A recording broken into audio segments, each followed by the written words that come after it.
नमस्कार, जय हिंद। क्या हाल चाल है? बहुत दिन से आप लोगों का इंतजार था कि भैया एसएससी 2026 के लिए, एसएससी 2027 के लिए इंग्लिश का स्ट्रेटजी वीडियो बना दीजिए। तो मैं बताऊं, अगर एसएससी में सबसे इजी कोई सब्जेक्ट है, एक तो रीजनिंग और दूसरा इंग्लिश, जहां पे आप आउट ऑफ आउट स्कोर कर सकते हो। क्योंकि रीजनिंग में तो आपको पता ही है, बिल्कुल बेसिक सी चीजें आती हैं, और इंग्लिश में 90% चीजें पीवाईक्यू जाती हैं। पीवाईक्यू जो आपने इतना कर रखा होता है कि आप पेपर का सिस्टम हैंग कर देते हो। तो वही सारी चीजें मैं बताने वाला हूँ। एसएससी की इंग्लिश कैसे करें, लिखा भी है एसएससी 26 27, ठीक है, इंग्लिश स्ट्रेटजी। बाकी हमारे बारे में आपको पहले से ही पता था। क्या है, एसएससी इंग्लिश हार्ड नहीं है। हार्ड क्यों नहीं है? इसमें क्या फिक्स्ड सिलेबस है, बहुत ज्यादा नहीं।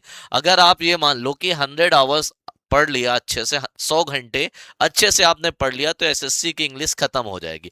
60 से 70 घंटे में आप क्या कर सकते हो? 50 से 60 घंटे में ग्रामर, 20 30 घंटे में वोकैब कर लोगे, और 10 20 घंटे में ही आप क्या कर लोगे? रीडिंग कॉम्प्रिहेंशन का पोर्शन भी कर लोगे। फिक्स्ड सिलेबस है। एसएससी इंग्लिश हार्ड इसीलिए नहीं है क्योंकि उसका सिलेबस बिल्कुल फिक्स्ड है।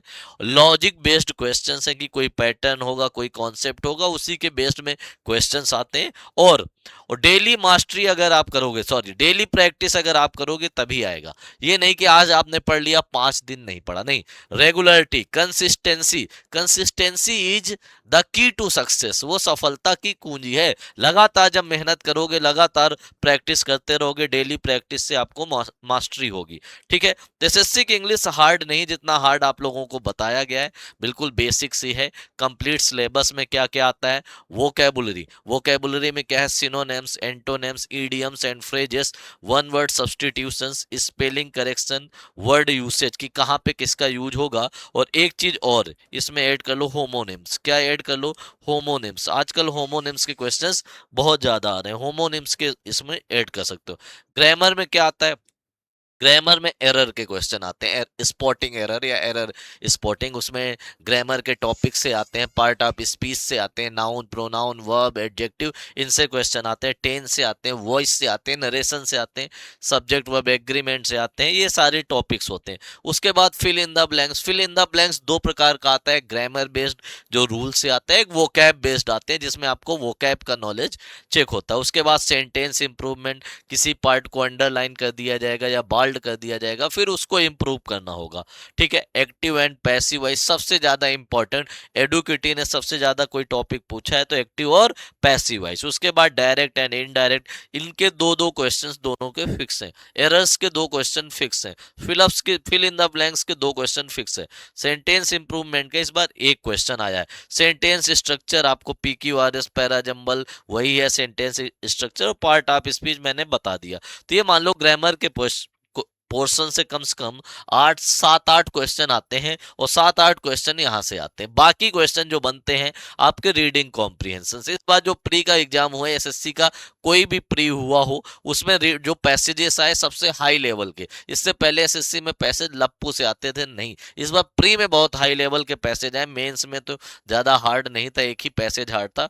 क्लोज टेस्ट और PQRS। क्लोज टेस्ट में क्या होता है? एक ऐसा ब्लैंक होता है पैसेज में जिसको फिल करना होता है, उसके ऑप्शंस बहुत ज्यादा क्लोज क्लोज होते हैं। इन दोनों को मिला के 5 क्वेश्चंस आते हैं, कभी पैसेज आ जाएगा, कभी क्लोज टेस्ट आ जाएगा। ठीक है भैया। थीम वगैरह ये तो आपको पता है, थीम, टाइटल, टून, ये सारी चीजें पैसेज में ही आती हैं। सेंटेंस रीअरेंजमेंट, जिसे आप लोग PQRS या पैराजंबल बोलते हो, तो इसके दो क्वेश्चन जरूर आते हैं। ठीक है भैया। तो 7 क्वेश्चन प्री में यहां से हो गए, 8 9 क्वेश्चन यहां से हो गए, कितने हो गए? 9 7 16, और बाकी 8 9 क्वेश्चन ग्रामर के पोर्शन से। इसका मतलब है कि प्री में एक चीज मान के चलो कि तीनों चीजों के लगभग 8 8 क्वेश्चन आते हैं। तीनों के लगभग 8 8 क्वेश्चन आते हैं। कभी वोकैब में एक एक्स्ट्रा हो जाता है, कभी ग्रामर में एक एक्स्ट्रा हो जाता है। जनरली क्या होता है कि वोकैब में होमोनिम्स आ जाता है तो एक्स्ट्रा हो जाता है, या ग्रामर में कोई सेंटेंस इंप्रूवमेंट अलग से पूछ दिया गया तो वो एक्स्ट्रा हो जाता है। तो तीनों चीजों में इक्वल इक्वल आपको मेहनत करनी। लेकिन रीडिंग तभी आएगी जब आपकी वोकैबुलरी और ग्रामर स्ट्रांग होगी। अगर आपने ग्रामर अच्छे से कर लिया तो ये भी क्लोज टेस्ट में 5 में से 2 3 क्वेश्चन तो ग्रामर बेस्ड आ जाते हैं आपके प्री के एग्जाम में। ये तो हो गया सिलेबस कि आपको इंग्लिश में क्या पढ़ना है। ये सिर्फ एक एग्जाम के लिए नहीं है, एसएससी के जितने भी एग्जाम है, CGL हो, CHSL हो, CPO हो, स्टेनो हो, सिलेक्शन पोस्ट का पेपर हो, MTS का पेपर पेपर हो, कोई भी पेपर हो एसएससी का, या आप एनडीए सीडीएस कोई भी पेपर ले लो, इंग्लिश का सिलेबस यही है। ठीक है भैया, आगे चलते हैं। अब देखो हमें क्या करना है। टीयर 1 जो होता है, जो हमारा प्री एग्जाम होता है, उसमें हमें बेसिक नॉलेज की जरूरत होती है, जो बेसिक रूल्स वगैरह होते हैं उसकी जरूरत होती है, फंडामेंटल ग्रामर और वोकेबुलरी की जरूरत होती है, बिल्कुल बेसिक सी चीजों की जरूरत होती है। उससे आपका टीयर 1 निकल जाता है। हमारा टारगेट स्कोर 150 होता है।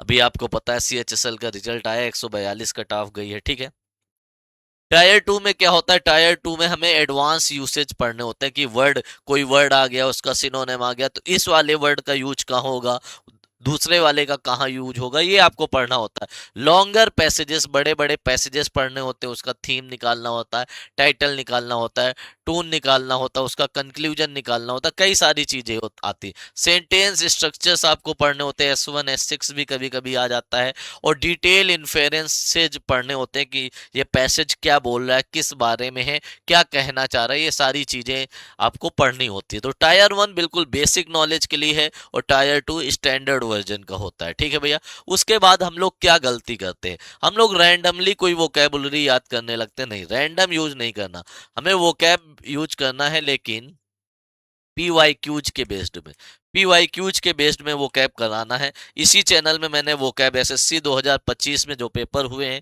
देखना प्लेलिस्ट होगी, 12-13 क्लासेज में मैंने वो कैब करा रखी है।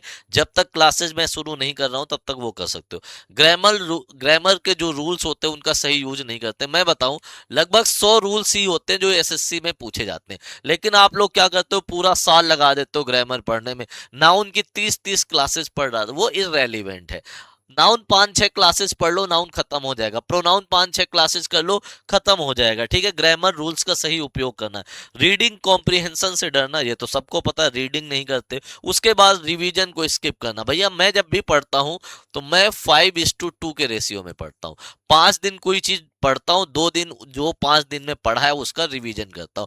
5:2 का रेशियो लेके चलो कि 5 दिन आप पढ़ोगे नया नया, और लास्ट के 2 दिन वही 5 दिन जो आपने पढ़ा है उसका रिवीजन करोगे। ठीक है भैया, ये सारी स्किल्स हैं। ग्रामर प्लस एग्जाम्पल्स आपको देखना है कि भैया संदीप भैया की स्ट्रेटजी क्या है। ग्रामर को करना है लेकिन एग्जाम्पल्स के बेस्ड में। कैसे एग्जाम्पल्स होंगे, पीवाईक्यूज के। देखना, मैंने एक G11 सीरीज कराई है, उसमें 11 क्लासेज में मैंने पूरी ग्रामर करा दी, एरर्स, फिलअप्स, सेंटेंस इंप्रूवमेंट, और वो क्या थे, पीवाईक्यूज थे। ठीक है भैया, कॉन्टेक्स्ट बेस्ड वोकैबुलरी पढ़नी है कि किसका यूज कहां पे होगा, कैसे होगा। ठीक है, पीवाईक्यू से लर्निंग करनी है, और रोज थोड़ा रीडिंग, थोड़ा 1-2 पैसेज डेली सॉल्व करो, 1-2 close test, 5-10 PQRS daily solve करना है। रेगुलर वे में आपको तैयारी करनी है। उसके बाद फेज वाइज प्लान बनाना है। पहले फेज 1 में आपको ग्रामर कंप्लीट करो, फेज 2 में वोकैबुलरी करो, फेज 3 में पीवाईक्यूज करो, और फेज 4 में मॉक्स प्लस रिवीजन, और फेज 3 में ही जब आओगे तो इसके साथ पैसेज भी करना है फेज 3 में। ये नहीं कि एक साथ सारी चीजें नहीं, जैसे आपने 3 दिन ग्रामर पढ़ लिया तो 2 दिन वो कैब पढ़ लो, फिर लास्ट के 2 दिन क्या करो, उनका रिवीजन करो। ऐसे आपको करना है, खिचड़ी नहीं बनानी, सबको एक साथ। ठीक है भाई, आगे चलते हैं। डेली इंग्लिश का रूटीन बनाना है कि हमें क्या करना है। डेली ग्रामर अगर आप 60 मिनट पढ़ रहे हो तो वोकैबुलरी आपको 30 मिनट पढ़नी है। रीडिंग कॉम्प्रिहेंशन के लिए 30 मिनट देने, और 15 मिनट लास्ट में जितना पढ़ा उसका रिवीजन करना। कितना हुआ, 2 घंटा 15 मिनट। इंग्लिश का वेटेज सबसे ज्यादा है, और वो अगर 2 घंटे 15 मिनट में हो रही है, और मैं बताऊं 2 घंटे 15 मिनट का ये टाइम है, अगर तुमने 60 दिनों तक ये अप्लाई कर लिया तो इंग्लिश में इतना मैं बता रहा हूँ, प्री में 45 प्लस पहुंच जाओगी। 60 दिनों का एक टारगेट बना लो कि डेली हमें 60 मिनट ग्रामर पढ़नी है, वोकैबुलरी 30 मिनट पढ़नी है, 30 मिनट रीडिंग कॉम्प्रिहेंशन करना, और 15 मिनट रिवीजन करना है। 2 घंटे 15 मिनट डेली हमें देने हैं। 60 दिनों तक ये कर लिया तो मैं बता रहा हूँ इंग्लिश में 45 प्लस स्कोर आपका हो जाएगा। ठीक है, ग्रामर के जो प्रायोरिटी टॉपिक्स होते हैं उनमें सबसे ज्यादा प्रायोरिटाइज आपको करना है टेंस को। किसको करना है, टेंस को। उसके बाद किसको करना, सब्जेक्ट वर्ब एग्रीमेंट। किसको, सब्जेक्ट वर्ब एग्रीमेंट, फिर एक्टिव एंड पैसिव, फिर नरेशन, और लास्ट में प्रेपोजिशंस। प्रेपोजिशंस में भी जो फिक्स्ड प्रेपोजिशन होती है, फालतू की चीजें नहीं पढ़नी, सिर्फ क्या पढ़नी है, फिक्स्ड प्रेपोजिशन पढ़नी। हम लोग क्या करते हैं, फर्जी की चीजें पढ़ा करते नहीं, वो सारी इररेलीवेंट है, सिर्फ रेलीवेंट चीजें पढ़नी है। फर्जी की बकैती, दुनियादारी, ये सब आपको पढ़ने की जरूरत नहीं है। ठीक है भाई, आगे चलते हैं। उसके बाद बाद जो एसएससी का कैलेंडर है जो 1 जनवरी से जून तक के लिए जारी किया गया है, सबसे पहले तो ये डिपार्टमेंटल एग्जाम है, ये इनमें तो आपको ध्यान ही नहीं देना। आपके लिए जो सबसे पहला नोटिफिकेशन आएगा वो सीजीएल का आएगा, कंबाइंड ग्रेजुएट लेवल जिसे सीजीएल बोलते हैं। इसमें ग्रेजुएशन पास होना चाहिए, 18 साल एज होनी चाहिए। कब जारी होगा? 31 मार्च को इसका नोटिफिकेशन आएगा। लास्ट डेट अप्रैल में जाएगी, 30 अप्रैल, और पेपर होगा जून में। मान के चलो पेपर कब होगा? जून या जुलाई में पेपर होगा, अब क्योंकि वो बढ़ेगा पेपर। उसके बाद जो नोटिफिकेशन आएगा सेम डेट पे किसका आएगा? जूनियर इंजीनियर जेई का नोटिफिकेशन आएगा 31 मार्च को, इसका पेपर भी जून जुलाई में जाएगा। उसके बाद सिलेक्शन पोस्ट, ये आपके लिए इंपॉर्टेंट है, इसका नोटिफिकेशन आएगा। इसमें 10th 12th ग्रेजुएशन तीनों लेवल की चीजें आती है। इसमें ग्रेजुएशन कंपलसरी नहीं, 10th की भी पोस्ट आएगी, 12th की भी आएगी, ग्रेजुएशन की, इसकी भी 31 मार्च को नोटिफिकेशन आएगा और पेपर इसका होगा जुलाई अगस्त में। ठीक है भाई। उसके बाद आते हैं सीएचएसएल। सीएचएसएल का भी रिजल्ट भी आया प्री का, आपको पता है 2025 वाला।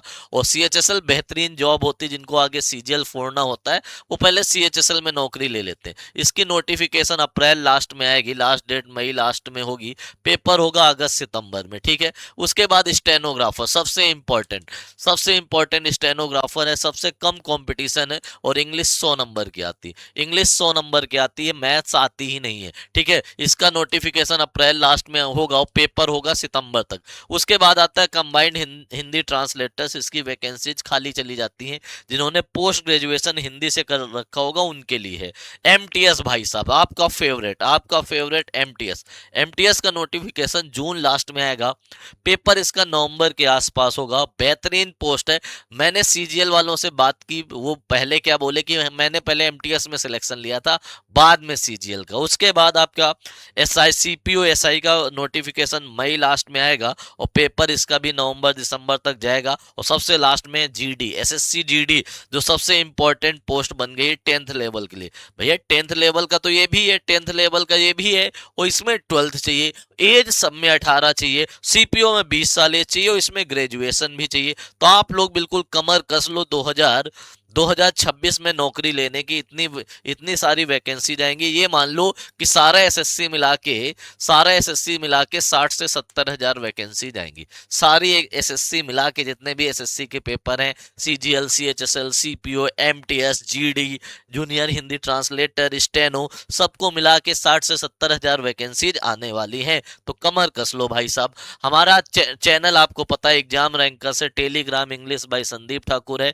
इसको आप ज्वाइन कर सकते हैं। इसमें सारी पीडीएफ जो पुरानी क्लासेस मैंने कराई थी वो है। मेरा नंबर है 6391467420, जिनको हमारे व्हाट्सएप ग्रुप ऐड होना या कोई भी जानकारी चाहिए एसएससी के किसी भी एग्जाम के लिए, डिफेंस के किसी भी एग्जाम के लिए, तो इस नंबर पे आप कांटेक्ट कर सकते हो। इंस्टाग्राम में भी संदीप भैया 07 टाइप करके आप कांटेक्ट कर सकते हो। जो बच्चे हमारा बैच लेना चाहते हैं तो उनके लिए मैं बता दूं कि हमारा कैडेट्स डिफेंस एकेडमी एप्लीकेशन पे हमारा एसएससी का पूरा बैच है, सारे एसएससी का। ठीक है। एसएससी का कोई भी एग्जाम हो इस बैच से आप कवर कर सकते हो। ठीक है। और दो कितने दिन का ऑफर है? होली ऑफर चल रहा है, 25% डिस्काउंट भी मिलेगा। ये मान लो 750 के आसपास ये बैच आपको पड़ेगा। और एक सब्जेक्ट आपको, 4 सब्जेक्ट होते हैं, एक सब्जेक्ट ये मान लो 250 का भी नहीं पड़ेगा अगर 750 का बैच पड़ेगा। ठीक है भैया। आप इंग्लिश का भी बैच ले सकते हो, 399 है, 400 मान लो, इसमें भी 25% डिस्काउंट मिलेगा, 300 रुपए का ये बैच आपको मिलेगा, तो आप ले सकते हो। और जो बच्चे एमटीएस, सीपीओ और स्टेनो की तैयारी कर रहे हैं तो उनको तो इंग्लिश ही पढ़ना पड़ेगा, क्योंकि सीपीओ में 200 नंबर की इंग्लिश आती है, मेंस में स्टेनो में 100 नंबर की इंग्लिश, और एमटीएस में मैथ्स रीजनिंग क्वालिफाइंग होती है, उनके मार्क्स जुड़ते ही नहीं, तो आप बैच ले सकते हो। कुछ बच्चे बोलते हैं भैया ऑफलाइन बैच ज्वाइन करना है, तो आप हमारा देहरादून में सेंटर है। ठीक है। देहरादून में सेंटर है, आप आ सकते हो। हमारा बैच शुरू होगा 15 अप्रैल से, ऑफलाइन बैच जो होगा 15 अप्रैल 2026 से शुरू होगा। 8 बजे से क्लासेस शुरू होंगी, 8 से 11 इसकी टाइमिंग रहेगी। और हेल्पलाइन नंबर, ये दोनों नंबर हैं, इन नंबर में आप अपना रजिस्ट्रेशन करा सकते हो।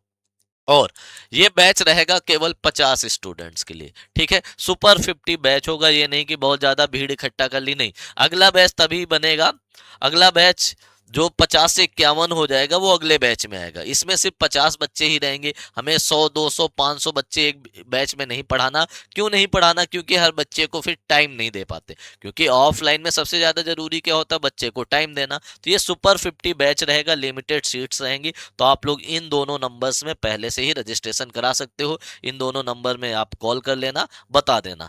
अब एक चीज जो सरप्राइज आपके लिए है, मैं सोच रहा हूं कि डेली क्लासेस शुरू कर दूं, यूट्यूब पे डेली क्लासेस शुरू कर दूं, ठीक है। और देखो, ग्रामर और वोकैब दोनों एक साथ तो लेके चल नहीं सकता हूं। आपके पास दो ऑप्शन है कि पहले मैं ग्रामर की क्लास शुरू करूं या पहले वोकैब की शुरू करूं। तो कमेंट बॉक्स में आप बताइएगा कि पहले ग्रामर की क्लास शुरू की जाए या वोकैब की, और किस एग्जाम के लिए आप सबसे ज्यादा तैयारी कर रहे हो, ठीक है भैया। तो ये सारी चीजें होंगी, बाकी आप चीज कमेंट बॉक्स में बताइएगा। और अब मैं सारी जो एसएससी की जितनी भी पोस्ट हैं, सीजीएल, सीएचएसएल, एमटीएस, सीपीओ, सबका एक एक वीडियो लाने वाला हूं। तो आप ये भी बताइएगा सबसे पहले आपको किस चीज का, किस एग्जाम का वीडियो चाहिए। मिलते हैं अगले वीडियो के साथ, तब तक के लिए सभी को बाय बाय, जय हिंद।